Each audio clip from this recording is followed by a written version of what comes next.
कौवा विदेश से घर आ रहा था। उसकी माँ बहुत खुश थी। जंगल के सभी पक्षी फूलों के हार लेकर कालू कौवे का वेलकम करने आते हैं। मेरा बेटा आ गया, मेरा शहजादा बेटा। कालू की माँ कालू को गले मिलती है। सब पक्षी कालू को वेलकम कहते हैं और उसके गले में हार डालने के लिए आगे बढ़ते हैं। दूर रहो मुझसे सब, मेरे पास मत आना। गरीब पक्षियों के पंखों में बहुत जर्म्स होते हैं। कालू बेटा, तुम ये क्या कह रहे हो? ये सब हमारे जंगलवासी हैं। जो भी है माँ, मैं थक चुका हूँ, मैं आराम करना चाहता हूँ। कालू कौवा अपने घर चला जाता है। सब पक्षी उसके इस तरह के व्यवहार को देखकर नाराज होकर वहां से चले जाते हैं। घर जाकर कालू कौवा अपनी पत्नी और अपने बेटे जग्गू कौवे से मिलता है। मेरा प्यारा बेटा, ये देखो मैं तुम्हारे लिए कितने सारे खिलौने लाया हूँ। संतान तो सभी को प्यारी होती है। कालू कौवा भी अपने बेटे जग्गू से बहुत प्यार किया करता था। शाम को कालू कौवा जंगल घूमने के लिए बाहर निकलता है। कितनी गंदगी है यहाँ, न जाने ये सब कैसे रहते हैं। मैं तो यहाँ नहीं रह सकता। कालू कौवा अपने घर जाता है। ये लो बेटा, पानी पी लो। माँ, दूर हटाएं इस पानी को।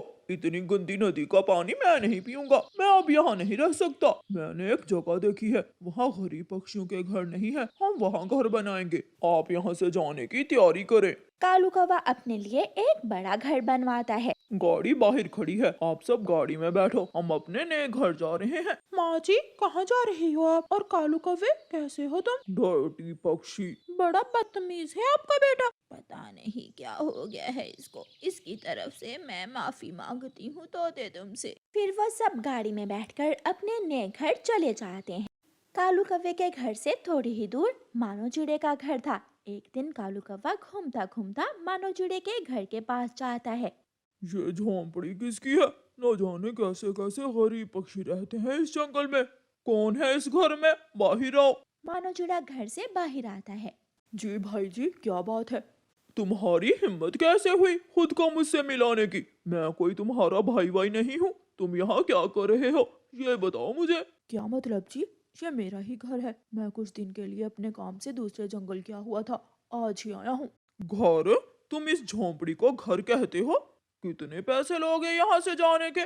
मैं यहाँ से क्यों जाऊँगा? ये मेरे बाप दादा की जमीन है। मैं इसे किसी कीमत पर छोड़कर नहीं जाऊँगा। जाना तो तुम्हें पड़ेगा ही। इतना कहकर कालू कौवा वहाँ से चला जाता है। कालू कौवा मानो चिड़े को वहां निकालने के लिए तरह तरह के तरीके आजमाता है। जब वो कामयाब नहीं हो पाता तो वो एक नई तरकीब बनाता है। मानो कल तुम मेरे घर आना, तुम्हारे सिवा तो कोई पक्षी है नहीं है यहाँ। तुम ही तो मेरे पड़ोसी हो। आज रात मेरे घर पार्टी है। क्या सच में? हाँ हाँ बिल्कुल, तुम जरूर आना, मैं तुम्हारा इंतजार करूंगा। ऐसे कहकर कालू कौवा वहां से चला जाता है। ये कैसे हो गया? हो सकता है कालू को अपनी गलती का एहसास हो गया है। अगले दिन मानो चिड़ा कालू कौवे के घर जाता है।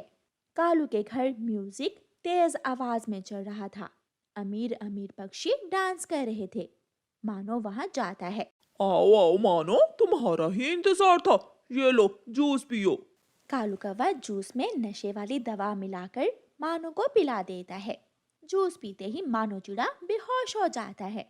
कालू कौवा मानो के पंखों में अपनी पत्नी का हार छुपा देता है और फिर पुलिस को भी फोन कर देता है। पुलिस आती है और मानो को पकड़ कर ले जाती है। मानो तो अभी तक नशे में ही था। वो नहीं जानता था कि उसके साथ क्या हो रहा है। तुम एक चोर हो, अब सड़ते रहो जेल में। मानो होश में आता है। क्या कहा? मैं चोर हूँ? मैंने क्या किया और मैं यहाँ कैसे आया? पुलिस वाला मानो को बहुत मारता है और उसे चोरी मनाने की पूरी कोशिश करता है, मगर मानो किसी सूरत नहीं मानता। मानो पुलिस वाले को सब बताता है जो कालू कौवे ने उसके साथ किया।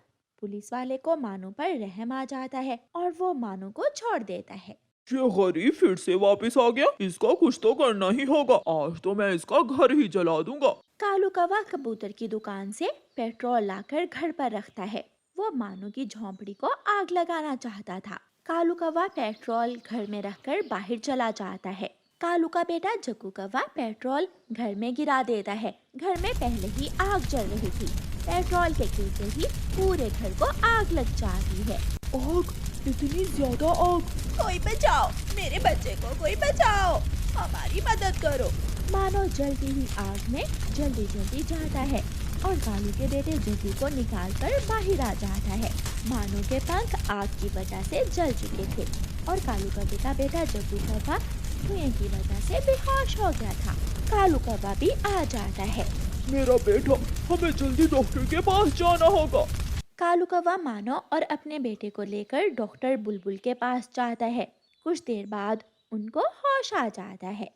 मेरा बेटा, शुक्र है मेरा बेटा ठीक है।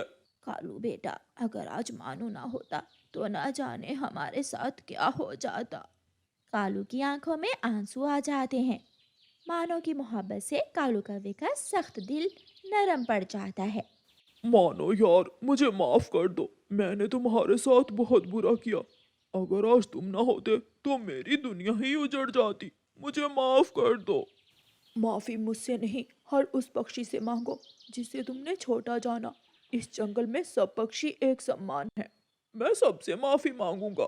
आइंदा मैं कभी भी ऐसा नहीं करूंगा। दूर किसी जंगल में पक्षियों के पानी पीने के लिए एक ही नदी थी। जंगल के सभी छोटे बड़े पक्षी उसी नदी से पानी पीते थे। पहले तो सब कुछ ठीक चल रहा था, लेकिन अब कुछ दिनों से नदी के पानी का रंग बदला बदला लग रहा था। तोते भैया, कुछ दिनों से मुझे ऐसा लग रहा है जैसे हमारी नदी के पानी का रंग बदल गया है। रानू चिड़िया, ये नदी का पानी दूर पहाड़ों से बहता हुआ आता है। रास्ते में बहते बहते पानी का रंग बदल गया होगा। कुछ बदलाव तो हुआ है, पहले ऐसा नहीं था।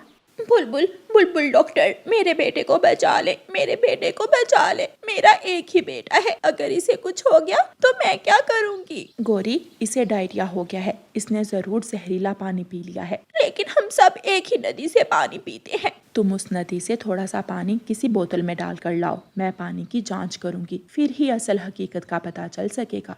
गौरी कव्वी अपने बेटे को लेकर घर जाती है। अपने बेटे को घर छोड़कर गौरी कव्वी नदी की तरफ जाती है। नदी पर कबूतर बैठा रो रहा था। मर गया, मैं मर रहा हूँ, कोई मेरी मदद करे, मेरे पेट में बहुत दर्द है। कबूतर भैया, क्या आपने भी इसी नदी का पानी पिया है? हाँ गौरी, मैंने जब से नदी से पानी पिया है मेरे पेट में बहुत दर्द है। बुलबुल की बात ठीक ही है, शायद इस नदी के पानी में ही कोई मसला है। गौरी बोतल में नदी से पानी लेती है और बुलबुल डॉक्टर के पास जाती है। बुलबुल पानी की जांच करती है। ये तो जहरीला पानी है। जो कोई भी इस नदी का पानी पिएगा वो स्वस्थ नहीं रह सकता। आज नहीं तो कल वो बीमार हो जाएगा। बुलबुल, अब हमें क्या करना होगा? इस चीज की जांच करो कि नदी के पानी में ये जहर कहाँ से शामिल हो रहा है।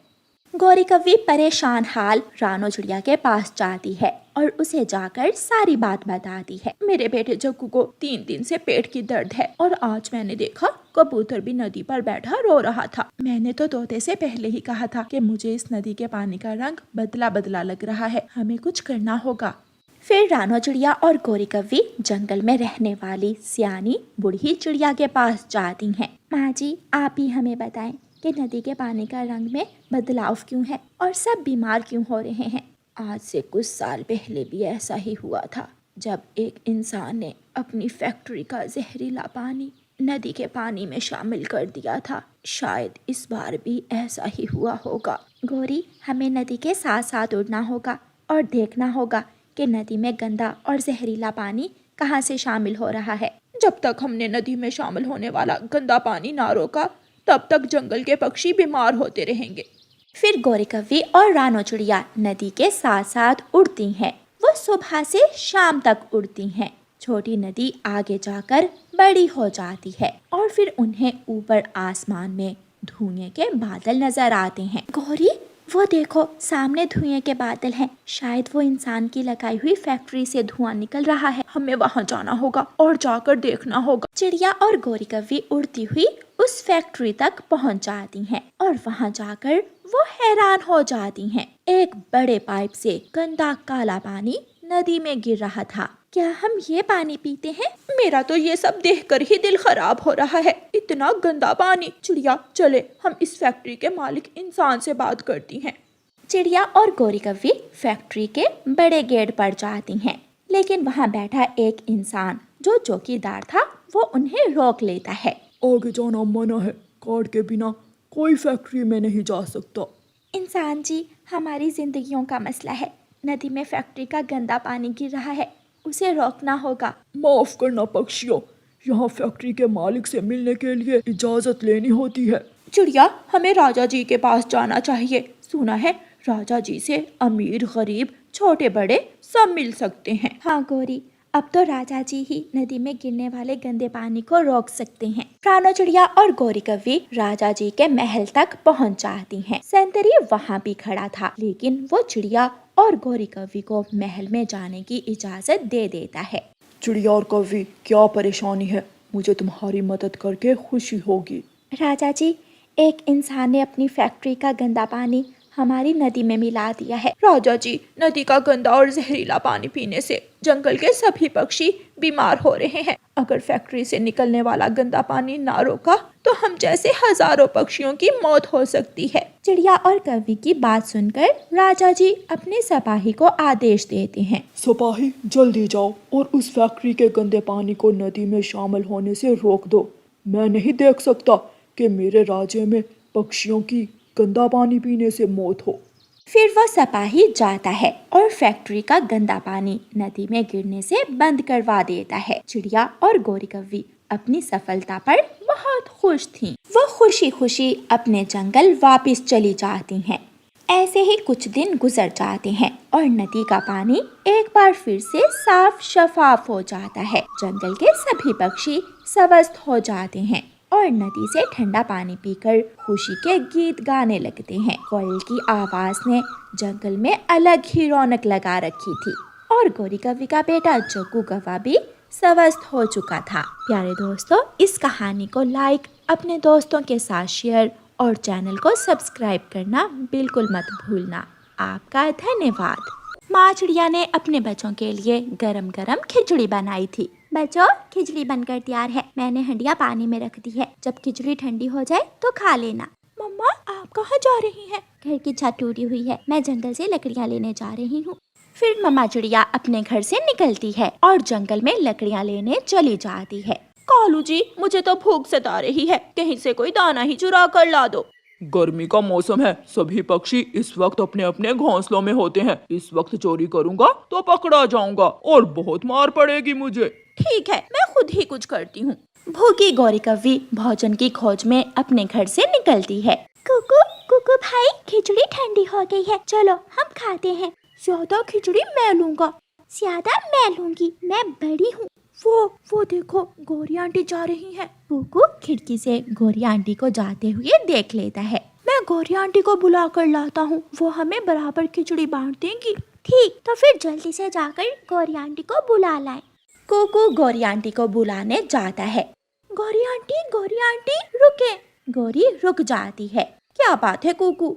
आंटी, मम्मा खिचड़ी बनाकर ठंडी होने के लिए रख गई थी। अब खिचड़ी ठंडी हो गई है, आप मुझे और गुड़िया को बराबर खिचड़ी बांट दें। कुकू की बात सुनकर गौरी कव्वी खुश हो जाती है। मैं तो बहुत अच्छी तरह खिचड़ी बांटती हूँ। जब मैं छोटी थी तो जंगल के सारे छोटे पक्षी अपनी खिचड़ी बांटने के लिए मुझे ही बुलाया करते थे। चलो, मैं जाती हूँ तुम्हारे साथ। गौरी कव्वी कुकू के साथ चली जाती है। भूखी गौरी कव्वी के ठंडी ठंडी खिचड़ी देखकर मुंह में पानी आ जाता है।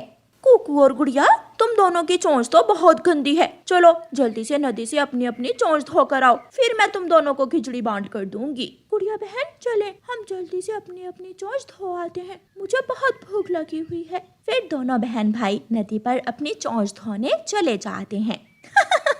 गौरी, तेरी किस्मत, जो ये पागल बच्चे तुझे बुला लाए। अब जल्दी से पेट भर ले। गौरी कव्वी जल्दी जल्दी से खिचड़ी खाने लगती है।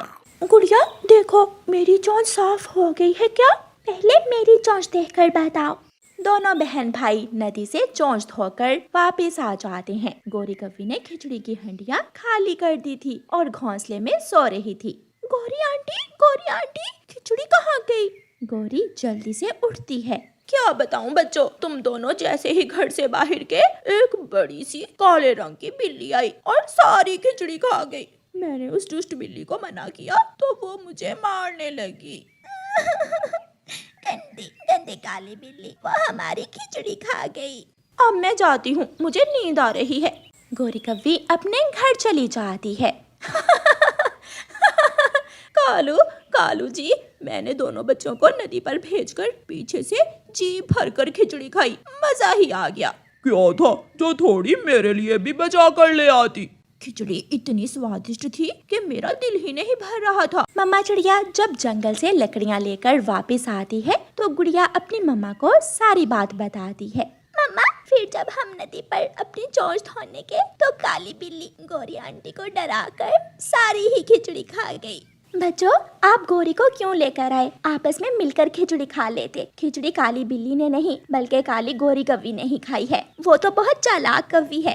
ये सुनकर दोनों बच्चे हैरान हो जाते हैं। इसका मतलब गौरी आंटी ने हमें उल्लू बनाया। हाँ, वो तुम दोनों को पागल बनाकर खिचड़ी खा गई है। कुकू भाई, देखना हम भी गौरी आंटी को ऐसे ही पागल बनाएंगे। फिर कुछ दिनों के बाद गौरी कव्वी दुकान पर बैठी हुई थी। कबूतर चाचा, 1 किलो चावल और शक्कर दे दो। गुड़िया और कुकू पास बैठे सुन रहे थे। गौरी आंटी, क्या आज आप मीठे चावल बना रही हैं? हाँ, आज बहुत दिनों बाद मैं भी अपने घर में मीठे चावल बनाकर खाऊंगी। गौरी सामान लेकर अपने घर चली जाती है और घर जाकर चूल्हे में आग जलाकर मीठे चावल बनाना शुरू करती है। गुड़िया और कुकू कालू कव्वे के पास जाते हैं और उससे कहते हैं, अंकल अंकल, गौरी आंटी पहाड़ों की तरफ गई है। वो आपको वहाँ बुला रही है, जल्दी से जाएं। अच्छा, जरूर उसके पास कोई खाने की चीज होगी, मैं जल्दी से जाता हूँ। कालू कव्वा तुरंत पहाड़ों की तरफ भाग जाता है। अब आएगा मजा। फिर दोनों बच्चे गौरी कव्वी के पास घर में जाते हैं और गौरी कव्वी से कहते हैं, आंटी आंटी, अंकल कालू पहाड़ों पर बैठे हैं। वो अनार का जूस पी रहे हैं। आप भी जल्दी से जाकर अनार का जूस पी लें। मीठे चावल तो बन गए हैं, मैं जल्दी से जाकर कालू से अनार का रस लेकर पी लेती हूँ। गौरी कव्वी भी पहाड़ों की तरफ भाग जाती है।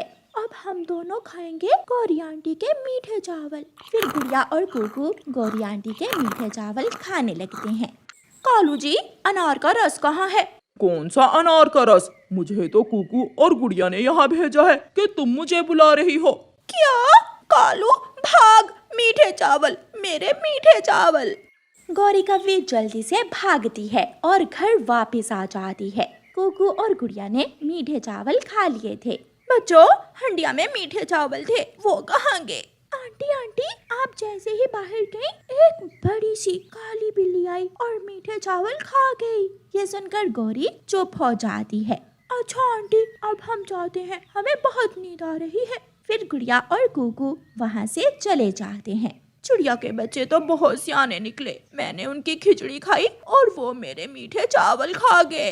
प्यारे दोस्तों, इस कहानी को लाइक, अपने दोस्तों के साथ शेयर और चैनल को सब्सक्राइब करना बिल्कुल मत भूलना। आपका धन्यवाद।